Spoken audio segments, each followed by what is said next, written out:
कुंडी की आवाज सुनकर उनकी छोटी बहू जिया दरवाजा खोलती है। जैसे ही लता और सुरेश अंदर कदम रखते हैं, अंदर का नजारा देखकर उनकी आंखें फटी की फटी रह जाती हैं। अरे बहू, ये सब क्या है?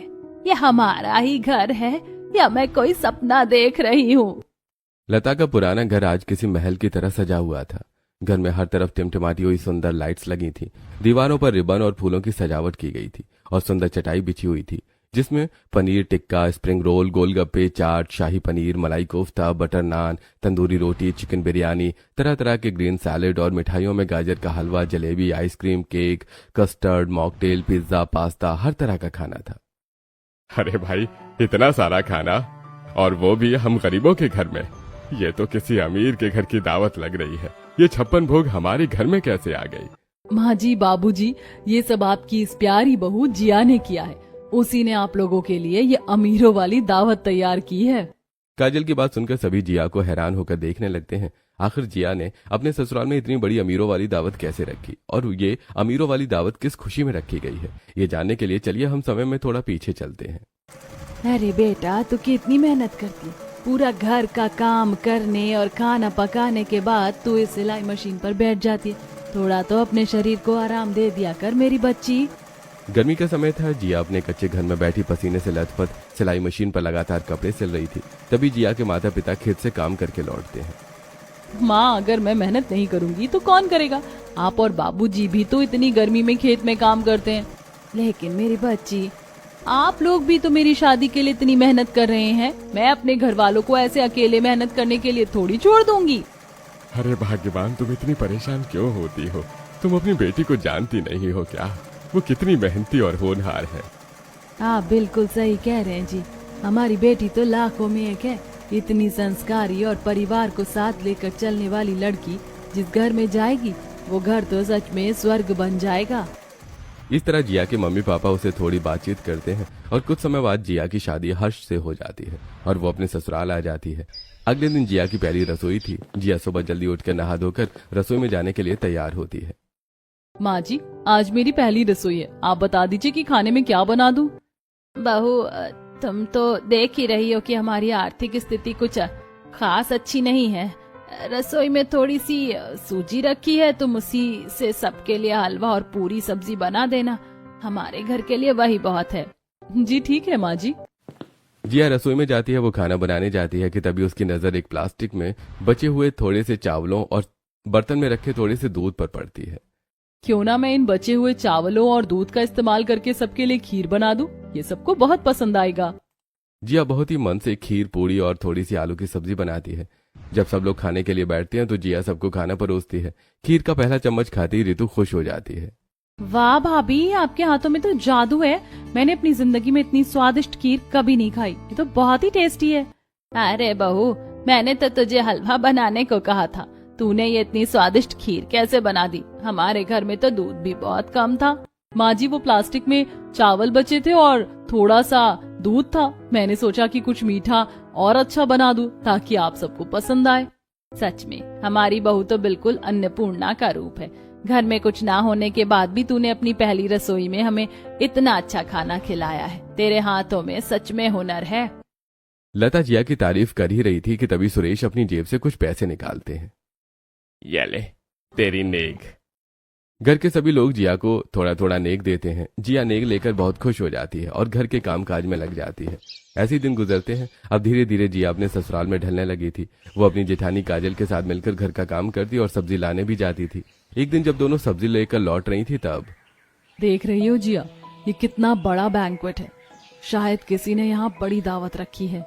हाँ दीदी, ये किसी अमीर आदमी की ही दावत लग रही है। जिया, सच कहूँ तो मेरा तो बड़ा मन करता है ऐसी किसी अमीरों वाली दावत में जाने का।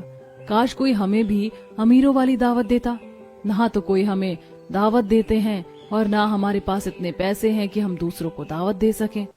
काजल जिया की बात मान लेती और फिर दोनों घर आ जाती हैं।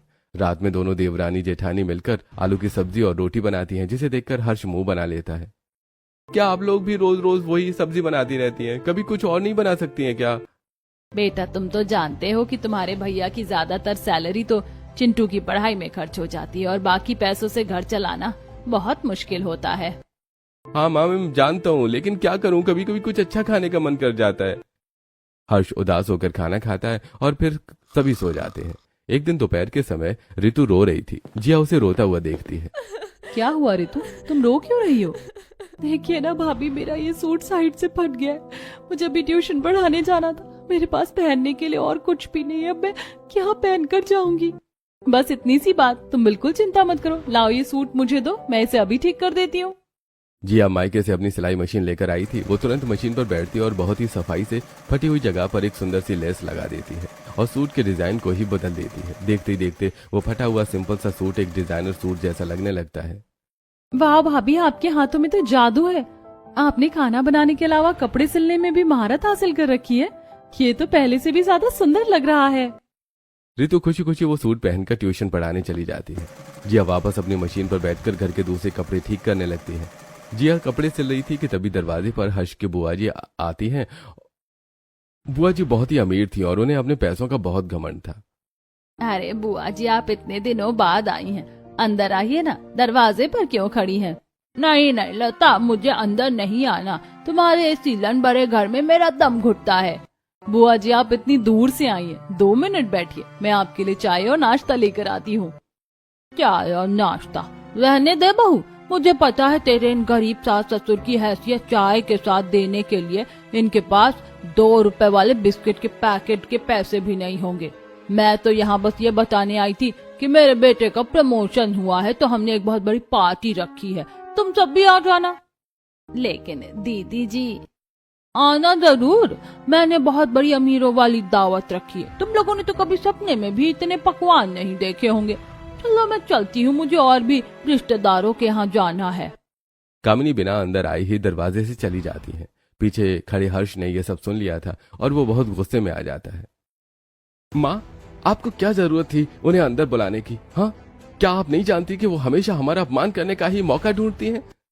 शांत हो जा बेटा, तू तो जानता है कि तेरी बुआ कैसी है। उनकी बातों पर इतना ध्यान मत दे। अरे छोड़ो इन सब बातों को, तुम लोग ये सोचो कि किसी बहाने हमें अमीरों वाली दावत खाने को तो मिलेगी। हाँ जी, आप बिल्कुल सही कह रहे हैं। ऐसी अमीरों वाली दावत खाने का तो हमें भी बड़ा मन करता है। हम लोग तो पहले कभी ऐसी दावत में गए भी नहीं। सही कहा बाबूजी, मैंने सुना है ऐसी दावतों में पनीर टिक्का और शाही पनीर होता है। सालों हो गए पनीर खाए हुए। और मिठाइयाँ भी तो कितनी तरह की होती हैं। मैं तो चाट और गोलगप्पे खाऊंगी।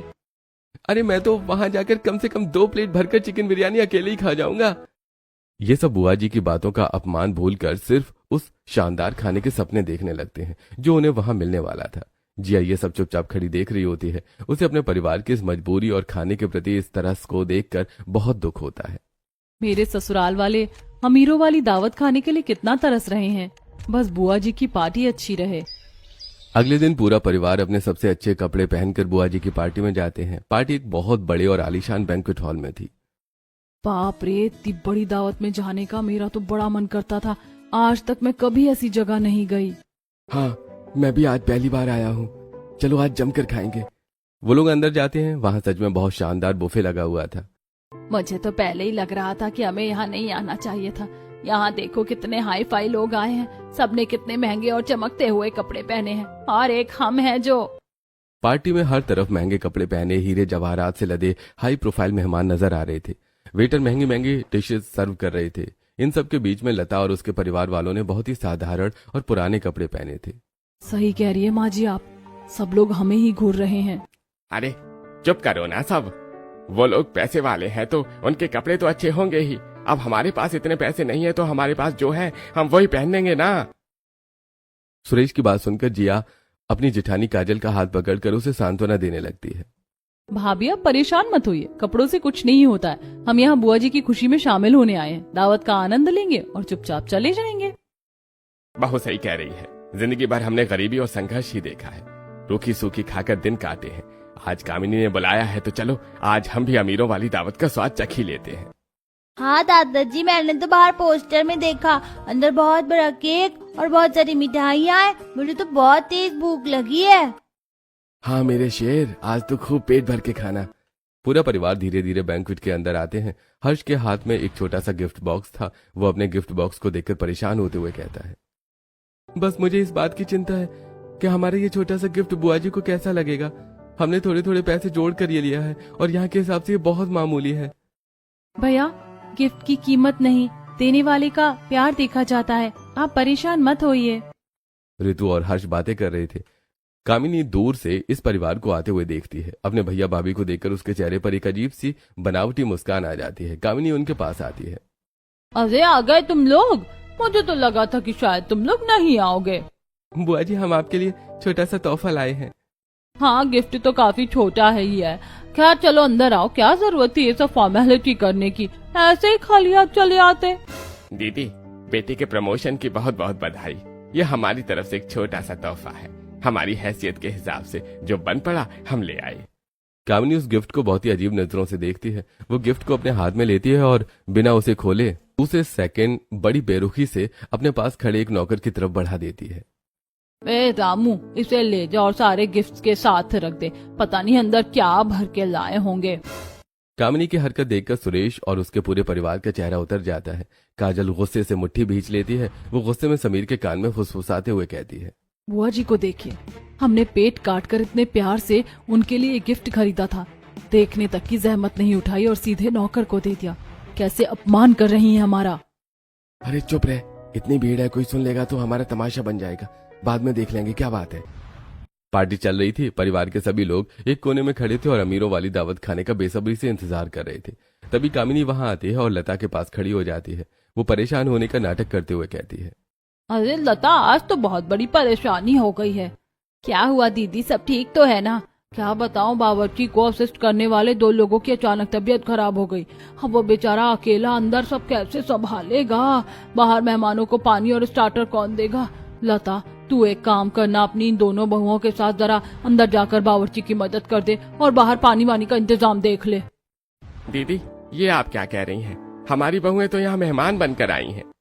अरे तो क्या हो गया, अपने ही घर की बात है। अब क्या मैं इन अमीर और वीआईपी मेहमानों से काम करवाऊंगी? तुम लोग तो अपने हो, मदद कर दोगे तो क्या घिस जाओगे? छोड़िए ना जी, देखिए ना आपकी बहन कितनी परेशान है, हम उनकी मदद कर देंगे तो क्या हो जाएगा। लता की बात सुनकर कामिनी वहां से चली जाती है। ये क्या बदतमीजी है? हम यहाँ दावत खाने आए हैं या मजदूरी करने? जिया हर्ष का हाथ पकड़कर उसे शांत करने की कोशिश करती है। शांत रहिए हर्ष जी, घर के बड़े कह रहे हैं तो कर देते हैं, इसमें कोई शर्म की बात नहीं है। चलिए भाभी, हम रसोई में जाकर देखते हैं। काजल और जिया बेमन से रसोई की तरफ चली जाती हैं और वहां जाकर प्लेट्स लगाने और पानी सर्व करने का काम करने लगती हैं। काफी देर काम करने के बाद जिया कोल्ड ड्रिंक की ट्रे लेने के लिए हॉल के पीछे वाले रास्ते से जाती है। तभी उसे कामिनी की आवाज सुनाई देती है। वो एक दरवाजे के पीछे छुप जाती है। बुआ जी अपनी एक अमीर किटी पार्टी वाली सहेली से बात कर रही थी। अरे बहन, तूने अपने इन गरीब रिश्तेदारों को इतनी बड़ी पार्टी में क्यों बुला लिया? इनके कपड़े देख, बिल्कुल हमारे स्टैंडर्ड से मैच नहीं करते। अजय बेवकूफ, तू क्या समझती मैंने इन्हें दावत खाने के लिए बुलाया है? इन भिखारियों की इतनी औकात कहाँ कि मेरी अमीरों वाली दावत खाएं। मैंने तो इन्हें इसलिए बुलाया था ताकि मुफ्त में काम करने वाले नौकर मिल जाए। देखा नहीं कैसे मेरी भाभी और उनकी दोनों बहुएं अंदर बावर्ची के साथ खट रही हैं। पैसे भी बच गए और काम भी हो गया। लास्ट में ये लोग बचा खुचा खा लेंगे। कामिनी की ये बात सुनकर जिया के पैरों तले जमीन खिसक जाती है। उसकी आंखों में आंसू आ जाते हैं और चेहरे पर गुस्सा साफ दिखाई देता है। वो ट्रे वहीं छोड़कर तुरंत अपने परिवार के पास जाती है।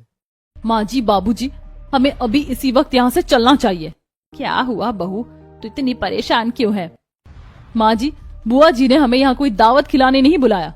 उन्होंने हमें सिर्फ मुफ्त का नौकर समझकर बुलाया है ताकि हम उनके मेहमानों की झूठी प्लेटें उठा सके। मैंने खुद उन्हें अपनी सहेली से ये कहते हुए सुना है कि हमारी औकात नहीं है उनकी दावत खाने की। ये सुनते ही पूरे परिवार में सन्नाटा छा जाता है। सुरेश का चेहरा गुस्से से लाल हो जाता है। मैंने तो पहले ही कहा था कि ये औरत हमें सिर्फ जलील करना चाहती है। चलिए यहाँ से। काजल और उसके परिवार वाले पार्टी से जा ही रहे थे कि तभी कामिनी वहां आ जाती है। क्या हुआ, तुम लोग यहाँ झुंड बनाकर क्यों खड़े हो? काम कौन करेगा? बस दीदी, बहुत हो गया। हमने आपकी गरीबी में भी इज्जत की, लेकिन आपने हमारी गरीबी का मजाक उड़ाया। अगर आपको नौकर ही चाहिए थे तो पैसे देकर बुला लेती। रिश्तेदारों को नौकरों की तरह इस्तेमाल करना, छी दीदी छी। हाँ हाँ, बढ़िया इज्जत वाली। तुम्हारी औकात ही क्या है मेरी पार्टी में आने की? जाना है तो जाओ, वैसे भी तुम लोगों के रहने से मेरी पार्टी का लुक ही खराब हो रहा था। हाँ, हम लोग जा रहे हैं। हम गरीब जरूर हैं, लेकिन हमारी अपनी एक खुददारी है। चलो बच्चों, यहाँ हमें एक पल भी नहीं रुकना। पूरा परिवार बिना खाना खाए अपमान का घूंट पीकर वहां से निकल जाता है। पूरा परिवार उदास और थका हुआ घर लौटता है। घर में अंधेरा था। समीर लाइट जलाता है। सब चटाई और कुर्सियों पर धम्म से बैठ जाते हैं। किसी के चेहरे पर कोई भाव नहीं, सिर्फ उदासी थी। माँ मुझे बहुत तेज भूख लगी है। वहाँ पर तो कितनी अच्छी अच्छी चीजें थी, रसमलाई थी, पनीर था। हम क्यों आगे बिना खाए? मुझे तो दावत खानी थी। चिंटू की बात सुनकर सुरेश की आंखों से आंसू छलक पड़ते हैं। मुझे माफ कर दो बेटा, मैं अपने पोते को एक अच्छी दावत भी नहीं खिला सका। जिंदगी भर इस गरीबी से लड़ा, सोचा था आज अमीरों वाली दावत खाएंगे, लेकिन वहां भी हमें सिर्फ धक्के और गालियां मिली। हमारे नसीब में ही नहीं है अमीरों वाली दावत खाना। सुरेश की आंखों में आंसू देखकर हर्ष से रहा नहीं जाता है। वो अपने पिता के आंसू पोंछते हुए उन्हें समझाता है। बाबूजी, आप क्यों रो रहे हैं? इसमें आपकी कोई गलती नहीं है। गलती उन लोगों की है जिनकी सोच घटिया है, जो हमारे साथ गलत कर रहे हैं। चिंटू ही नहीं, भूख तो मुझे भी लगी है। शाम से हमने कुछ खाया भी नहीं है। लग रहा है आज हमें भूखा ही सोना पड़ेगा। दावत में जाकर भी हम लोग खाना खा नहीं पाए। पूरा माहौल मायूसी में डूबा था। तभी जिया खड़ी होती है। उसकी आंखों में एक चमक और चेहरे पर दृढ़ निश्चय है। कोई भूखा नहीं सोएगा। मैं अभी जाकर हम सबके लिए खाने को कुछ बनाती हूँ। जिया चल, मैं भी तेरी मदद करती हूँ। जिया और काजल दोनों रसोई में खाना बना रही थी। तब जिया मन ही मन में सोचती है, अब बस बहुत हो गया। जिसे देखो हमारी गरीबी का मजाक उड़ाता है। मेरे ससुराल वाले अमीरों वाला दावत खाना चाहते हैं ना, मैं उन्हें अमीरों वाली दावत खिलाऊंगी। मुझे अब कुछ ना कुछ तो करना ही पड़ेगा जिससे 2 पैसे आए। चाहे मुझे जितनी भी मेहनत करनी पड़े, मैं हार नहीं मानूंगी। ये सब सोचते हुए जिया खाना पकाती है। सभी लोग अमीरों वाली दावत की जगह वही रोज की रोटी सब्जी बेमन से खाते हैं और सो जाते हैं। अगले दिन रितु जब ट्यूशन पढ़ाने के लिए तैयार होती है तो वो जिया से कहती है, भाभी आपको पता है, उस दिन जिस बच्ची के घर में मैं ट्यूशन पढ़ाने गई थी, उसकी माँ को आपकी डिजाइन की हुई वो पुरानी सूट बहुत अच्छी लगी। वो बहुत तारीफ कर रही थी। वो पूछ रही थी क्या आप उनके लिए भी कोई सूट सिल देंगी? हाँ क्यों नहीं, तुम उनसे बात करो ना। रितु बबली नाम की बच्ची को पढ़ाने के लिए उसके घर जाती है। रितु बबली को पढ़ा रही थी कि तभी बबली की मम्मी मेनका रितु के पास रखी कुर्सी पर आकर बैठती है। आंटी, उस दिन आप बोल रही थी ना सूट सिलने के लिए, मेरी भाभी ने कहा है कि वो आपका सूट सिल देंगी। यह तो बहुत अच्छी बात है। ये लो 500 रुपए और अपनी भाभी से कहना मेरे लिए सुंदर सी सूट सिल दे। रितु मेनका से पैसे लेकर शाम को जब वो घर वापस आती है तो वो बहुत एक्साइटेड होती है। जिया भाभी, जिया भाभी। क्या हुआ रितु, इतनी खुश क्यों है? भाभी आपको पता है, बबली की मम्मी ने आपको सूट सिलने के लिए 500 रुपए दिए हैं। सच? 500 रुपए? हाँ भाभी, सच में उन्होंने 500 रुपए दिए। मुझे तो लगता है आपको सिलाई का काम शुरू कर देना चाहिए। सिलाई करके आपकी खूब कमाई होगी। रितु बिल्कुल सही कह रही है। अब मैं सिलाई ही करूंगी और सिलाई करके पैसे जोड़ूंगी और अपने घर वालों को अमीरों वाली दावत दूंगी। जिया का सिलाई का काम धीरे धीरे चल रहा था। ऐसे ही एक दिन जिया के पड़ोस में एक अमीर औरत सुशीला के घर पर अन्नप्राशन का कार्यक्रम होता है। जिया और काजल चूड़ी खरीदने के लिए मेकअप की दुकान पर खड़ी थी। तभी उनकी दूसरी पड़ोसन भी उसी मेकअप की दुकान पर आती है। अरे जिया, तुम दोनों यहाँ? क्या तुम लोग भी सुशीला जी के बच्चे के अन्नप्राशन में जाने के लिए सारी चीजें खरीद रहे हो? और क्या तुम लोगों ने दावत में जाने के लिए गिफ्ट खरीद लिया? नहीं तो, हम तो यहाँ बस चूड़ी खरीदने के लिए आए थे और हमें तो कोई दावत का न्योता नहीं मिला। ओ, पर मुझे लगा सुशीला जी ने तुम्हें इनवाइट किया है, क्योंकि उनके बच्चे के अन्नप्राशन में तो हमारे पड़ोस के सभी लोगों को ही न्योता मिला है। खैर छोड़ो, कोई बात नहीं। प्रीति काजल और जिया से बात कर ही रही थी कि तभी उसके फोन की घंटी बजती है। प्रीति फोन उठाकर बात करते हुए वहां से चली जाती है। प्रीति के जाने के बाद काजल अचानक उदास हो गई थी। चूड़ियां खरीदने के बाद काजल और जिया घर आती हैं। घर आने के बाद भी काजल का चेहरा उतरा हुआ था, जिसे देखकर लता कहती है, क्या बात है बहू, तू इतनी परेशान क्यों लग रही है? तू तो हमेशा हंसते मुस्कुराती रहती है, तो आज तेरे चेहरे पर 12 क्यों बजे हुए हैं? माँ जी, वो सुशीला है ना, उसने अपने बच्चे के अन्नप्राशन की दावत में हमारे आसपास के सभी लोगों को न्योता दिया है, लेकिन उसने मुझे न्योता नहीं दिया, जबकि मेरी तो उससे कितनी अच्छी दोस्ती है। बाजार में तो वो मुझसे कितनी बातें करती है। काजल की बात लता सबको समझ जाती है। अरे काजल, तू तो जानती है कि हम लोग गरीब लोग हैं, हमें कोई अपने बराबर का नहीं समझता है। हमें कोई अमीरों वाली दावत में क्यों बुलाएगा? माँ जी, आप सही कह रही हैं, अमीरों वाली दावत खाना तो हमारे नसीब में ही नहीं है। जिया रसोई में काम करते हुए अपनी सास और जेठानी की बातें सुन रही थी। अगले दिन काजल के घर के आसपास की औरत तैयार होकर सुशीला के बच्चे के अन्नप्राशन में जा रही थी। काजल, जो घर के बाहर बैठकर बर्तन धो रही थी, वो दूसरों को दावत में जाते हुए देखकर दावत में जाने के लिए तरसती है। हे भगवान, तूने हमें गरीब क्यों बनाया? आज हमारे पास भी बहुत सारे पैसे होते तो लोग हमें भी अपनी दावत में बुलाते। दूसरों को देखकर काजल दबी आवाज में अब वो सब बोल रही थी, पर जब उससे रहा नहीं जाता है तो वो घर के अंदर चली जाती है, जहाँ उसका बेटा चिंटू भी उदास बैठा हुआ था। क्या हुआ बेटा, आज तुम इतने उदास क्यों हो? मम्मी, मम्मी आपको पता है मेरे स्कूल में वो पिंकी है ना, कल उसकी बर्थडे पार्टी थी। उसके बर्थडे पर उसने पूरे स्कूल के बच्चों को अपने घर पर दावत दी थी, लेकिन मैं गरीब हूं ना, इसीलिए उसने मुझे नहीं बुलाया था। काजल जो पहले से ही दावत वाली बात को लेकर दुखी थी, चिंटू की बात सुनकर और दुखी हो जाती है और उसकी आंखों में आंसू आ जाते हैं। बेटा कोई बात नहीं, कोई हमें नहीं बुलाता तो क्या हुआ, वो दावत उतनी अच्छी नहीं होती है, वहाँ का खाना भी अच्छा नहीं होता, तो वहाँ जाने का मत सोचो।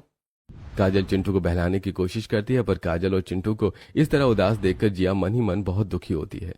अब बस बहुत हो गया, मुझे कुछ करना पड़ेगा, मुझे और मेहनत करनी पड़ेगी, तभी मैं अपने ससुराल वालों को अमीरों वाली दावत खिला पाऊंगी।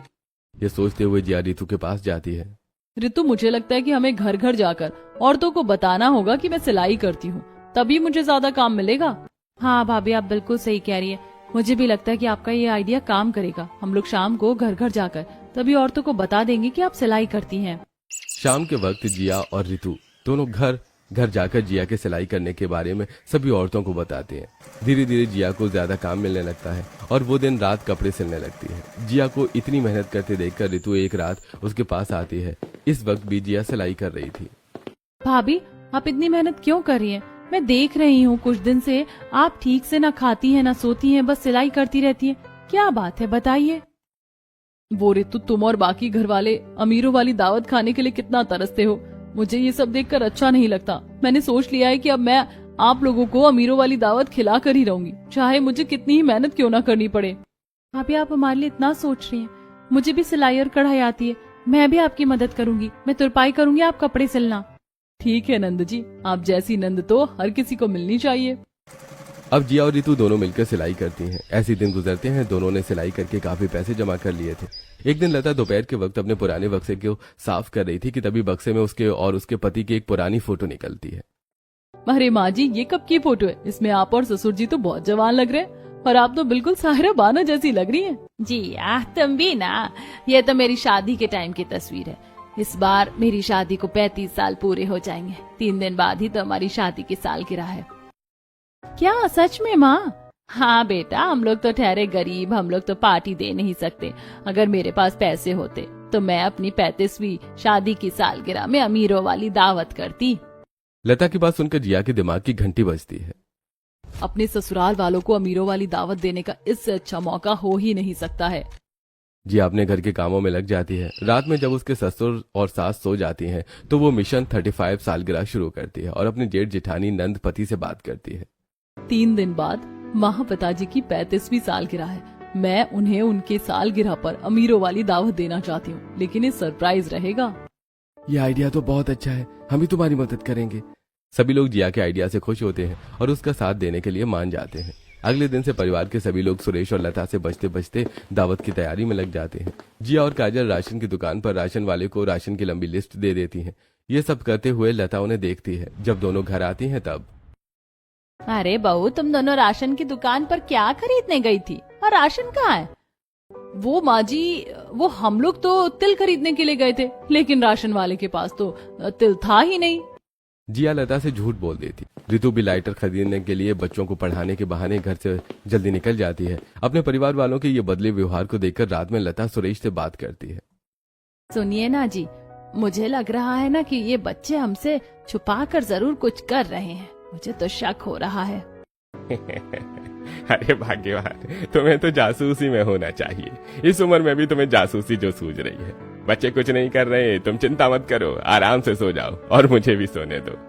इस तरह सुरेश लता को समझा देता है। देखते ही देखते उनकी एनिवर्सरी का दिन आ जाता है। सुबह सुबह सुरेश और लता नहा धोकर तैयार हो रहे हैं। माँ जी, ससुर जी, आप दोनों हमारे कुलदेवी के मंदिर होकर क्यों नहीं आ जाते? आप दोनों का बड़ा मन था ना वहाँ जाने का। मैंने कड़ा प्रसाद बना दिया, आप दोनों वहाँ घूम कर आइए। हाँ बहू, ठीक कह रही है। चलो लता, हम लोग मंदिर घूम कर आते हैं। सुरेश और लता मंदिर चले जाते हैं। उनके जाने के बाद घर में अमीरों वाली दावत की तैयारी होने लगती है। समीर, हर्ष और रितु मिलकर घर को रिबन और लाइट से सजाते हैं। तो वहीं खाने की खुशबू से तो मुझे अभी से ही भूख लग रही है। रितु की बात सुनकर उसके भाई हंसने लगते हैं। काजल ने मीठी में रसमलाई और गाजर का हलवा भी बनाया था, जिसमें वो पिस्ता और बादाम सजाती है। आज कोई कमी नहीं रहनी चाहिए। बाबूजी को मलाई कोफ्ता बहुत पसंद है और माँ जी को गाजर का हलवा। आज मेरी दावत किसी भी 5 स्टार होटल से कम नहीं होगी। जिया, काजल अमीरों वाली दावत की बड़ी अच्छी से तैयारी करते हैं और खाना बनने के बाद उसे बड़ी सी चटाई बिछाकर उस पर रख देते हैं। शाम को जब लता और सुरेश घर लौटते हैं और दरवाजा खटखटाते हैं तो जिया दरवाजा खोलती है। अरे बहू, ये सब क्या है? ये हमारा ही घर है या मैं कोई सपना देख रही हूँ? इतना सारा खाना, और वो भी हम गरीबों के घर में। अरे ये तो किसी अमीर के घर की दावत लग रही है। ये 56 भोग हमारे घर में कैसे आ गए? माँ जी, बाबूजी, ये सब आपकी इस प्यारी बहू जिया ने किया है। उसी ने आप लोगों के लिए ये अमीरों वाली दावत तैयार की है। जिया आगे बढ़कर अपने सास ससुर के पैर छूती है। बाबूजी, ये आपकी बहू की तरफ से आपके लिए वो अमीरों वाली दावत है जिसके आप लोग हकदार हैं। हमने आपके लिए शाही दावत बनाई है। लता जिया को गले लगा लेती है। उसके आंसू रुक नहीं रहे थे। मेरी बच्ची, तूने तो हमारा सिर गर्व से ऊंचा कर दिया। ये दावत अमीरों वाली नहीं बल्कि दुनिया की सबसे खुशनसीब सास ससुर की दावत है। दादू दादी जल्दी चलो ना, खुशबू से मेरे पेट में चूहे कूद रहे हैं। देखिए ना चाची ने कितना सारा खाना बनाया है। सभी मिलकर खाना खाने के लिए बैठे हैं और मजे से अमीरों वाली दावत का मजा लेते हैं। जिया और रितु दिन रात मेहनत करते हैं। धीरे धीरे उनके डिजाइन पूरे इलाके में मशहूर हो जाते हैं। काम इतना बढ़ जाता है कि उन्हें 4 नई मशीनें और कुछ लड़कियां काम पर रखनी पड़ती हैं। जिया अपना बुटीक खोलती है। कुछ ही सालों में उनकी गरीबी दूर हो जाती है। वो खूब पैसे कमा लेती हैं और अपना घर लेती हैं। नए घर की गृह प्रवेश पूजा में सभी को न्योता जाता है। सारे काम अच्छे से होने चाहिए, किसी भी तरह की कोई कमी नहीं रहनी चाहिए। जिया के नए घर में दावत की तैयारी हो गई थी। पूरा घर फूलों और लाइटों से सजा था। मेन गेट से बुआ जी अंदर आती हैं। अरे, ये घर लता का है? इतना बड़ा? लता, सुरेश, जिया और काजल उनका स्वागत करने आगे आते हैं। सभी ने बहुत ही महंगे और खूबसूरत डिजाइनर कपड़े पहने थे। आइए दीदी, अंदर आइए। अरे लता, ये कैसे? कुछ साल पहले तो तुम लोग। कुछ साल पहले हम गरीब जरूर थे बुआ जी, लेकिन हमारी नीयत खराब नहीं थी। हमने दिन रात मेहनत की और सबसे बड़ी बात, हमने अपने बुरे वक्त में भी अपनों का साथ नहीं छोड़ा। आइए बुआ जी, दावत शुरू हो गई है और हाँ, चिंता मत कीजिए। हमने काम करने के लिए बहुत सारे बावर्ची और वेटर बुलाए हैं।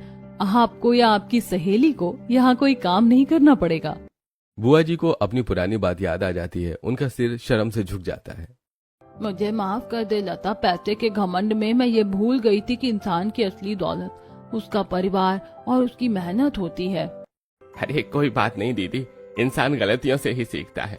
अब आप आराम से बैठिए और दावत का मजा लीजिए। पूरा परिवार, रिश्तेदार और बुआ जी एक साथ बैठकर खाना खा रहे थे। टेबल पर दुनिया भर के पकवान सजे हैं। हे भगवान, मेरी इन दोनों बहुओं को हमेशा खुश रखना, जिन्होंने अपने प्यार और मेहनत से हमारे इस गरीब घर को स्वर्ग बना दिया।